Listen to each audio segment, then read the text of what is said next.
Hello, welcome to episode 34 of Photowalk, the Photowalk and Photography podcast. I'm Martin, and back from his holiday, it's Sandeep. Hi, Sandeep, you all right? Yeah, I'm good. How are you? I'm very well, yes. Yeah, we've got a guest with us, which is really good. And maybe, just for a change, maybe you can introduce our guest as you've met him. So, as you know, I was on holiday. I was in Malta, lovely island, been going for many years. And I generally only take film cameras with me there. And I was in in the historic city of Mendina, and then went to Rabat, took a load of photos. I was using Kodak XX on the Olympus OM40i. The XX I use is someone re-rolls it. So it was shooting fine, and it got to around 30 exposure at the end, and I heard something. I felt real tension as I was winding on. Then I heard something suddenly release. I was like, oops, something's gone wrong here. Then when I tried to rewind, nothing was happening, so I got worried. Clearly, I'm on holiday. I'm not carrying a dark bag around with me. I'm not going to try and do it in a pillowcase or something back at the hotel room, because then I'd only have to put it into something. I didn't have any canisters with me, and I still want a hand check at the airport. They're going to just take it out and say, what's this? Googled Malta labs and film photography labs, and dark lab came up. So I messaged our guest, said, look, I'm a bit stuck. And are you able to unload my camera for me, take the film out, and sort it out? This was on the Friday. And Luke came straight back, said, yes, we can do this. But obviously I had to go to his place where he does all his work. And very importantly, I had to get there for 9 a.m. because he had a very important job to take his mother-in-law to the airport at 10 a.m. So I'm not getting in the way of having to take your mother-in-law to the airport. So got in a cab from a hotel outside the Dark Lab headquarters. And he very kindly opened the back of the camera. The roll was fully rewound. There was no issues with it, which was completely perplexed me. So I asked him to develop and scan it, gave him a roll of Washi X as well, and did a fantastic job. Got my scans literally within the week. Really well priced, beautiful scans, high quality, properly customer service with the links and the proper emails and all the rest of it. But what really interested me, Luke, and which is why we came on, is, you're 19. Well, at least in your website it says you were 19. Yeah. I don't know how yes, up to date is that you're really interested in film photography in general, but just sort of move into the darkroom and stuff. And so I just thought to myself, we should really get you on here because you're the next generation that's going to be sort of taking this forward. So get you on to talk about yourself, your lab, your own photography, but also, what the scene's like in Malta as well, and how you think your lab's going to do in terms of you're on a small island and stuff. So to your point, Martin, that's where today's guest has come from. Yeah, it's good to have you on. I mean, well, before we get into all of that, I suppose we ought to have a quick sort of roundup of what we've been up to since the last. So obviously Sandeep's been on holiday, and I've done no photography as usual. I was going to go out on Saturday, but it was too hot, and I thought it's not going to be pleasant. So I changed my mind, and we had a barbecue and watched the football instead. I sent some film off to be developed a week ago to one of our labs in the UK. Sent 7 rolls off. Most of it was utter garbage, really terrible. I think I got one picture out of the whole lot that interested me, or I quite liked. But never mind, that's the way things are. I have to really rethink the way I take photographs. But that's. But do you think you're being a bit critical on yourself, Martin? Because you're known to be quite critical on yourself. I am, but it genuinely is just dross. It was terrible stuff. Yeah, just nothing really salvageable in the whole lot. Well, look, like I say, one picture that was all right, but that was about it. The only thing I would say on that is look at them again cold in a week or so. Yeah.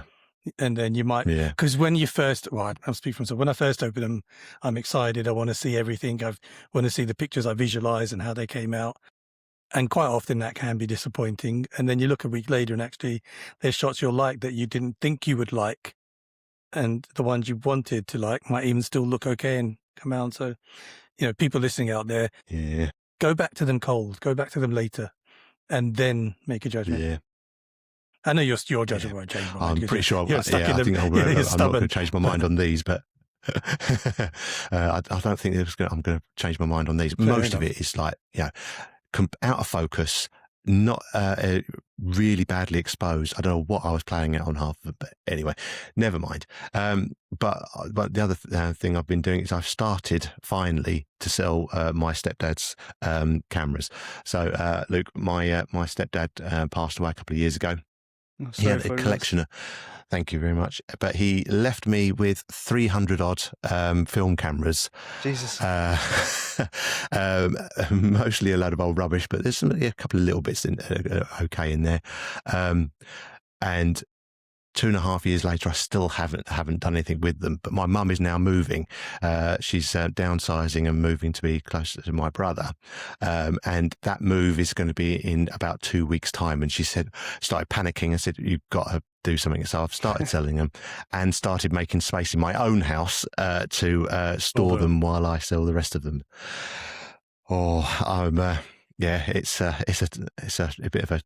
bit of a slog, but other than that, it is what it is. But I'm making a start at least, and then my wife's not particularly happy because now we've got to store all these boxes and boxes of cameras in our house. So I really have to make sure I sell them now so that they're out of our house and I don't get divorced. So that's really me. Sandeep, anything else you've been up to other than just taking pictures on holiday? No, I got my other scans from the Malta film. And the other thing just to mention about the holiday, both Heathrow and Malta really happy to hand check. Heathrow, Good. they took them, Heathrow, it was Gatwick, so there's a lie, but they, be prepared, have all your stuff in a clear bag like in the old days you'd put your liquids in, showed them the bag, they take it round, give yourself a bit of extra time because you go in the queue where they do the swabs on bags and suitcases and stuff. I'm talking 10 minutes, and they did it. Yeah. Malta, they just got me to carry it through the where you walk through scanners, and they had a quick look at it, and that was it. And so, I think more and more airports are getting used to where they've got the CT scans, people asking for films to be hand checked. There are some that will just not do it, but I think more and more are doing it now. So that was really good to see because you can be quite a worry. Or when you're in a country, there's a lab there, so you don't have to take them back out. Send them to the local lab if you're just happy to get the scans. Yeah, definitely. So I think at this point, Luke, why don't you introduce yourself and tell us a bit about not so much the lab yet, but you yourself and your interest in photography and where you're at. Yeah, Sure. So I'm Luke Bonello. I'm 19 years old. From Malta, always been in Malta. And my interest in photography started around 5-6 years ago. 6 years ago, yeah. So my grandfather was a photographer, and when he passed away in 2020, he left me one of his cameras. He had a lot of cameras, and my cousin took most of them because she was already a photographer in the field, but I managed to get one. And I just started running around with it, taking everything I can see. And then I did a course, and that led to another one. And eventually I landed in an advanced diploma in photography here at MCAST. It's like the secondary university of Malta. And in the second year, we did the darkroom. And I was introduced to the darkroom, and I always knew that my grandfather had a darkroom, but he never really discussed that part of his life with me. So it was quite fun to go through his negatives and print them in the darkroom, and just see him at age 10, at age 7, things that I've never seen before. And even my great grandparents, there's no photos of them very young, and I printed one that I've seen them in their 30s and their 40s, and I'm like, well, okay, cool. And from there, it just started, interesting me. And then I had a unit which basically I had to build this fictional business, and I built Dark Lab from it. And then I was like, hold on, I have everything. Why don't I just start doing it? So for my 18th birthday, my father said, okay, let's build you a darkroom. So we converted this tool shed. It was like it's a 2x1 tool shed. So I hit my elbows everywhere, and I started Dark Lab, and yeah, that's where I came from. So again, before we go back to the lab, your own personal photography, do you shoot for yourself? Do you do professional? Where do you see the photography side of your interest going? I shoot both for myself and also professional. So I just came from a shoot actually, like 2 hours ago. So I do a lot of different things, I'm not strictly in one genre, I'm separate all through. I love portraits, I love studio, I love everything. So in terms of photography, I would say if I would select a specific area, it would be landscapes. I really love landscapes. It's and shooting it with film, especially black and white, because that is my favorite film. I do love color, but black and white just holds a special part in my heart. And yeah, it's just that's what I love to do. I love to be in the dark room after shooting a roll of film, printing it in the dark room the way that people used to do it before the digital era. So that's what I love about it, and But that's why I think. What do you think is the thing that you makes you love that? What's the difference for you from? I'm guessing professional. Do you shoot digital as well for your? Yeah, I should. Yeah, mostly digital. But yeah, which makes complete sense.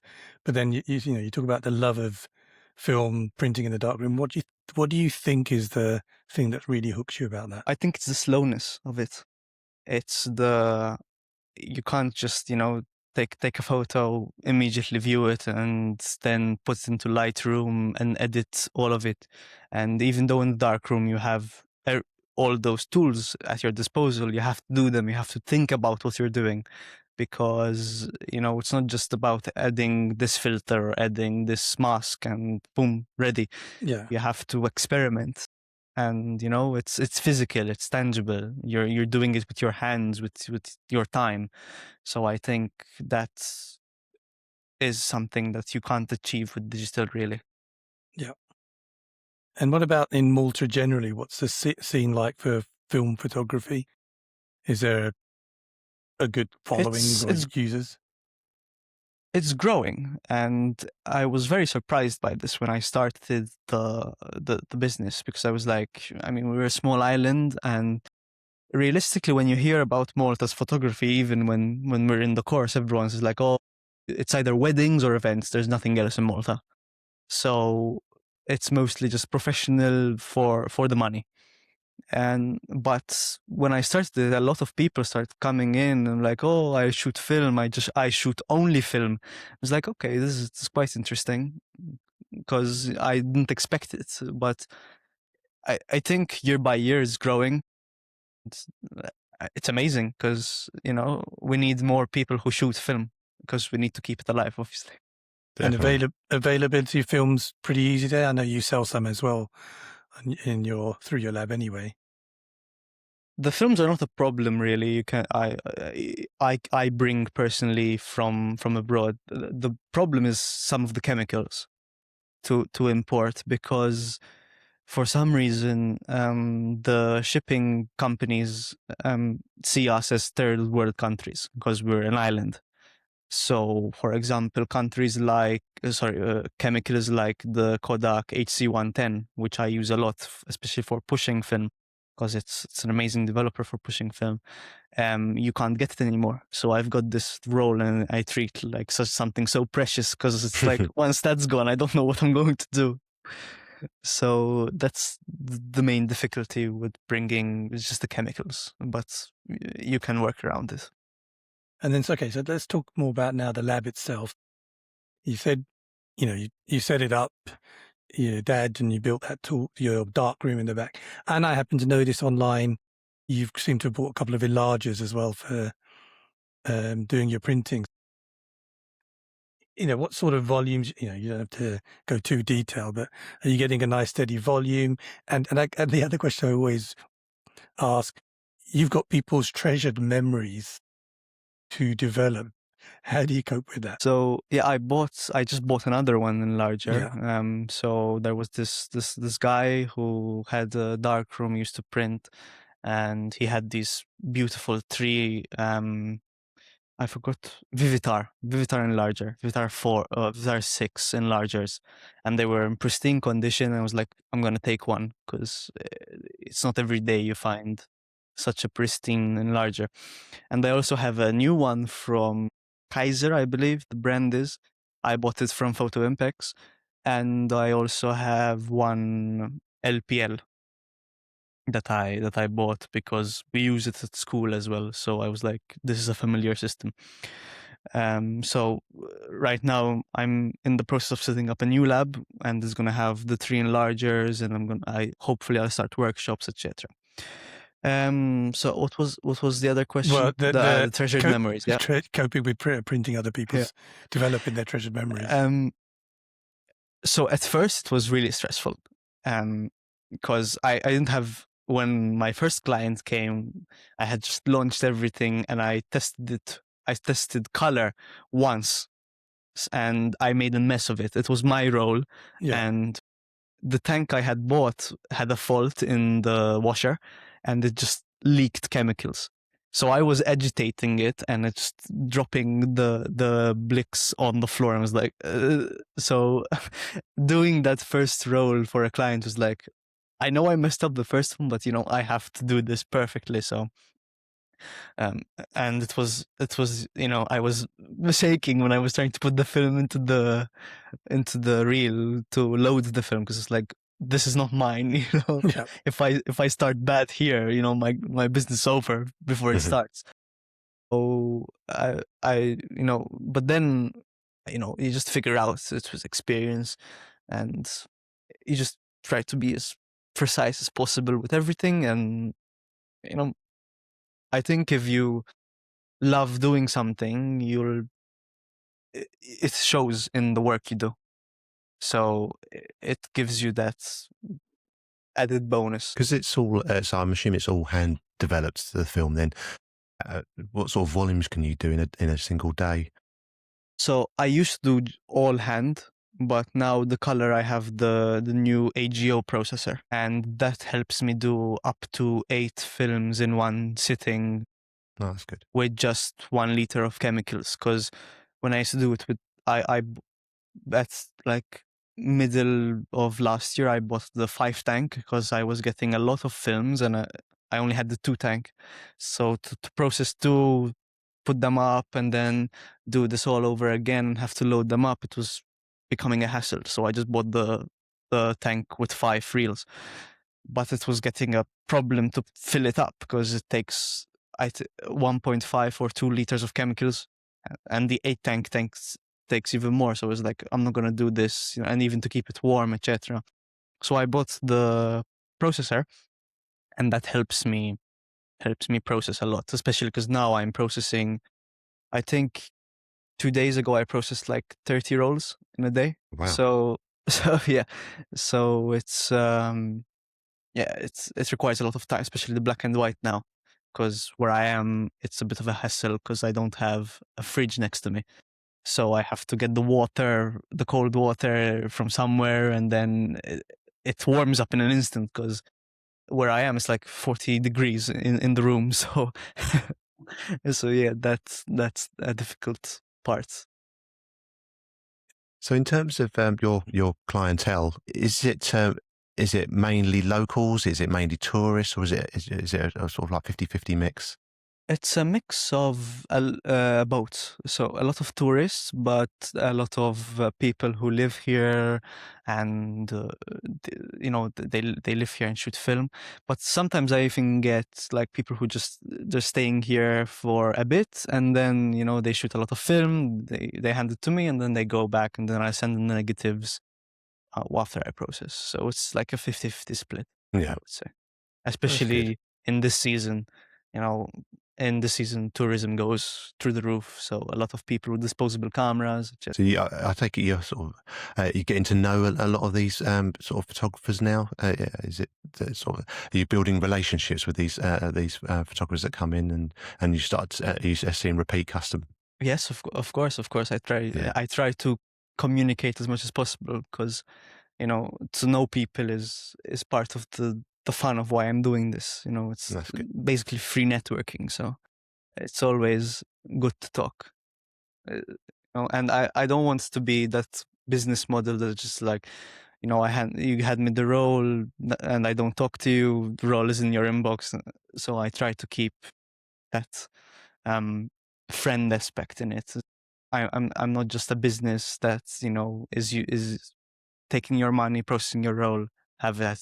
I communicate. I try to help, etc. And then you talked about expanding your services and doing workshops. So what sort of things would you like to do?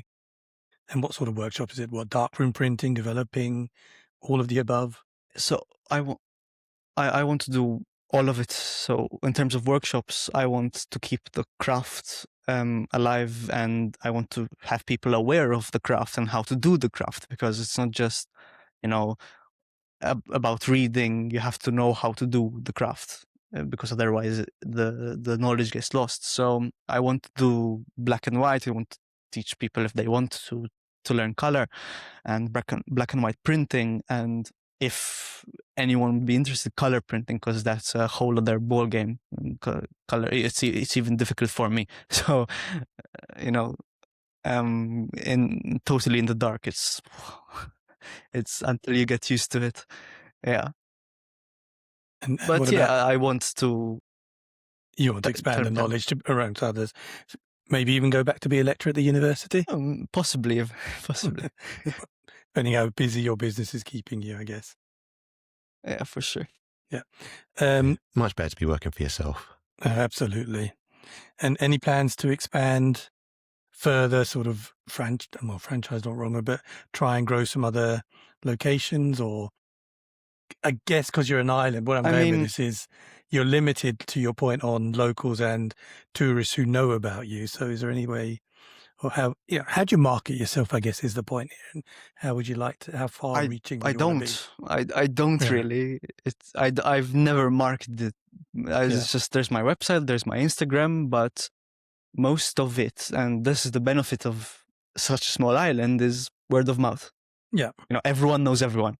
Yeah. So I was processing a role last week, and a guy knew my cousin, and I was like, okay, so you know my cousin. So it's very good for word of mouth, Malta. Yeah. However, in terms of expanding it, eventually I would like to move to Italy. So my girlfriend's Italian, so our goal is to live in Italy. And I want to continue Dark Lab, of course. So it most likely it will be that I will have the large dark room in Italy, and then I will have a substation here that I can hire someone. Maybe if it's still going strong, but yeah, that's in the future. So No, good. I haven't given it the full thought. No, I mean you've done amazing already for 19. I mean, I certainly wasn't as entrepreneurial as that at 19. I don't think. Then It's really good. No, it is really good. And in terms of you yourself, we haven't talked much about this now. So, what cameras? What's your favorite cameras to use to shoot film? Do you have what do you use? So I have two 35mm cameras. I have a Canon 650, which was Canon's first EOS camera, I believe. And I also have a Canon 500. It's like this cheap plastic camera that you still attach lenses to it, and it's still with autofocus, etc. And then I think my favorite one is my newest one, which is the Yashica Flex, the twin lens, Yeah. 120 camera. I bought the Canons because I shoot Canon digital, so I've got all these EF Can you share the lenses, lenses between them? Yeah. and I can share. Yeah, Yeah. so I have like this one, and this is like my favorite lens. 1 second, if the camera can focus. It's a Sigma macro lens, and I use it for everything. Landscapes, everything. I shoot with it because it's just amazing. So I wanted to use that also for the film, because there's no point in just buying other lenses if I have a really good one. So I did the research, and I was like, okay, so these newer SLRs of Canon fit the same mount. So amazing, I'll just buy those. And even when I buy new lenses, I buy them EF mounts. I don't buy the RF mounts, even though I have an RF mount camera. So that way I just use with both. Great. And then you mentioned black and white film. Any particular film stock you prefer? No, HP5 for Yeah, sure. HP5. Good answer. It's just That's one of my favorites. it's the film I started with, and I mean, you push it to 3200 and it stays. It's amazing. I use it for everything. I also like the Adox CMS20. I don't know that one That's too well. very sharp, Yeah. in free, amazing. And I used it for a project I did for school, and I printed it in the darkroom, and I spent, I think, 15 minutes trying to find the focus, because there's no grain at all. Okay. At no matter the enlargement, there's no grain, so you have to literally find a sharp edge to focus it on the under the enlarger, because it's a brilliant specific film. So if you really want documentary where there's no grain, use that. So it's brilliant. And is there anything you'd But yeah, want? Go on. Yeah, HP5. I'm a fan of HP5. no, And to your point, you can push it HP5 really is well. just- So this is your opportunity. You know, we've talked a bit about your lab, your photography. Anything else you want people in the world who's listening to know about photography in Malta, your business, that we haven't discussed already? I mean, I develop because, you know, it's my passion, and I want people to keep shooting film. So I'm here to tell you that I will keep developing no matter what, you know, and even if the volume goes down, I will still develop. And yeah, it's just keep shooting film, keep going, because it's a beautiful craft, and it should be preserved, and it should have the following that it's Yeah. having at the moment. Because for me, there's nothing that comes close to it. There's just that feeling that digital doesn't have, that you know, you get, even if you get to 90% that feeling with digital image, you can't get that edge that film has. It's probably the emotion. For me, it's almost, so when you started, you talked about slowing you down. It's that like a more emotional connection with taking an image. For me, is the real hook on film. Yeah. So, and look, Yeah, for sure. This podcast, Photowalk Me, I think I shared the website with you. We organise Martin has built it as a platform for people to do photo walks. Any photo walks in Malta you'd think of doing? Is that something you'd consider in the future? So taking a guided walk around. It's very possible. Yeah, it's very possible. I mean, Malta is good for photo walks. It's filled with history, and it's amazing to go around. So for sure, it would be something I would consider doing. I need to finish the lab first. And Yeah, absolutely. Priorities. Got to keep those priorities. A million things. Keeping you very busy. Are there many other labs in Malta, or are you like one of the only ones? So the two biggest ones closed down. So Really? yeah. So at the moment, I'm the only one that processes black and white, as far as I know. As a lab, I'm very sure there are people who process black and white in Malta, and I applaud them, because it's a need that people keep processing black and white. And as far as I know, color, I think maybe there's 2 labs apart from me, but I'm not even sure if they do process film. I know they sell film and cameras, but I'm not sure they process film. Yeah, because when I So you're serving a real niche there. Yeah, when I had that it's very, issue, very I niche. googled film processing Malta, and you were one of the top results. There's a shop near Porto Masso, but I think to your point that just sells film, and I'm not even sure they even sell film. I think it was just a photography shop. And when I walked past it was all passport photos type of place. There was one Snappy snaps. I think it was kind of a Malta version of Snappy Snaps, and there was one, I can't remember what the guy called it, but he only opened on a Friday and Saturday, some sort of, and he did call himself something like a dark room or dark printing, but I don't think he was a professional lab. I think it was someone who just has as an artist like a dark room and printing. I can't remember the name of it. So yeah, yours was one of the first ones to go. And as I said at the beginning, had the most professional logo, had the reviews, had everything else. So well done. It's amazing to see. Thank you. Thank you very much. I had another question, and it completely slipped my mind. I am really starting to lose my mind. I think I had another question I wanted to ask, and then it's just gone. Yeah, it's really good to see what you're doing there. That was the question I had. I remember now, thank God. Do you get many of your customers actually ask for you to do darkroom prints? Because here we don't really have. We tend to just sort of send our film away, get scans, and then we don't really print it at all. Do many people actually get you to print their film? Not a lot. No. Some people ask for inkjet prints, like the small ones. Mm-hmm. Two people have asked me for darkroom prints. However, at the moment I said, listen, I'm setting up, because they wanted color prints. So it's like, listen, I'm setting up, I'm also still testing the system because I'm not 100% synchronized with the process. So it's like, give me a moment and then I will test with your negatives, and then I will give you the final ones once I'm totally up to speed.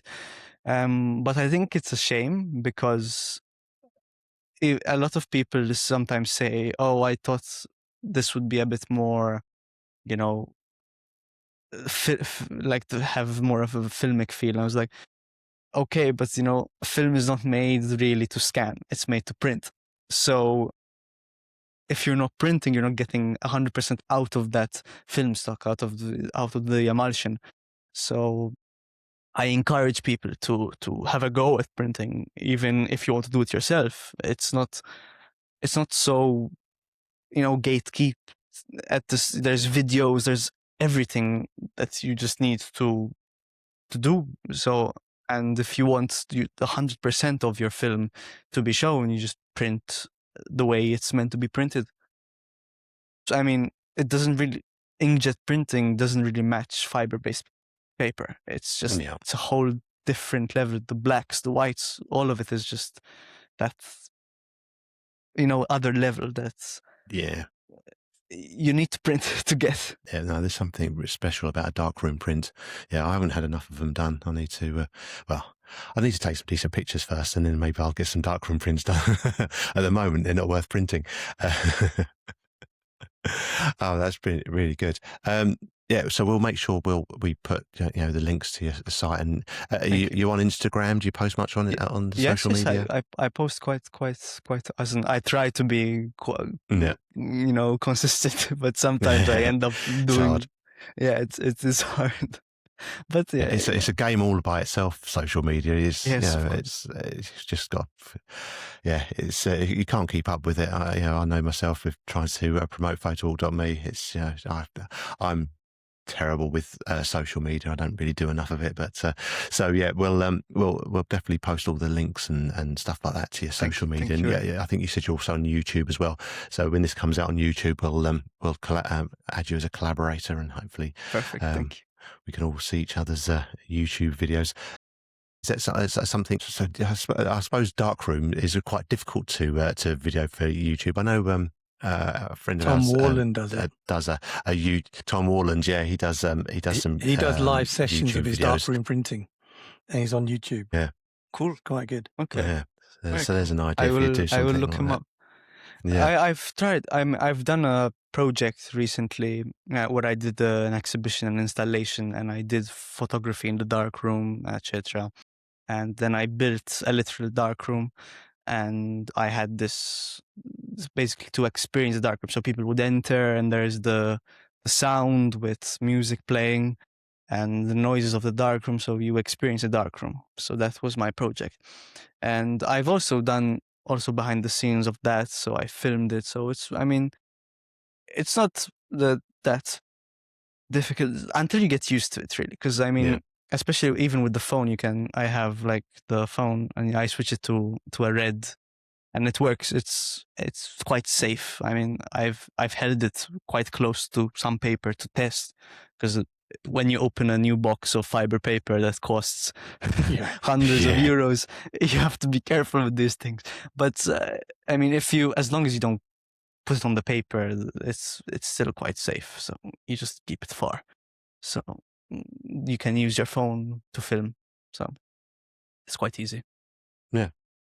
Very good. Well, thank you. Like I say, I put all the links in the show notes. I'll Photowalk.me is being very slow at the moment. I think it's the heat is driving everybody away from doing photo walks. Let's do a big update here. I've been promising it for a while. Yeah, exactly. So I finally put my own photo walk on there. So for those of you who are in London on Thursday, July 30th, sort of after work, photo walk starting in the Spitalfields area. We'll walk around Brick Lane for about 3 hours max. Obviously, hopefully the weather's cooled down and also it's not raining. And as we're in Brick Lane, we might end up, for those who want to, with a nice curry in one of their famous restaurants from Brick Lane. Luke, for your background, Brick Lane is famous for its Indian restaurants, like a whole street of them. So, and it's also an area full of artists and street art and graffiti and all sorts of things. So it's great for photography, both colour and black and white. I need to visit the UK because my best friend lives there, and I've been meaning to visit him. So maybe we can organize something, a photo walk. If you let us know and give us advance notice, we'll absolutely be happy to organise a photo walk, and you can meet for sure other film photographers, and we can show you a part of London you might not have visited or would think of visiting. For sure. Cool. Yeah. Definitely.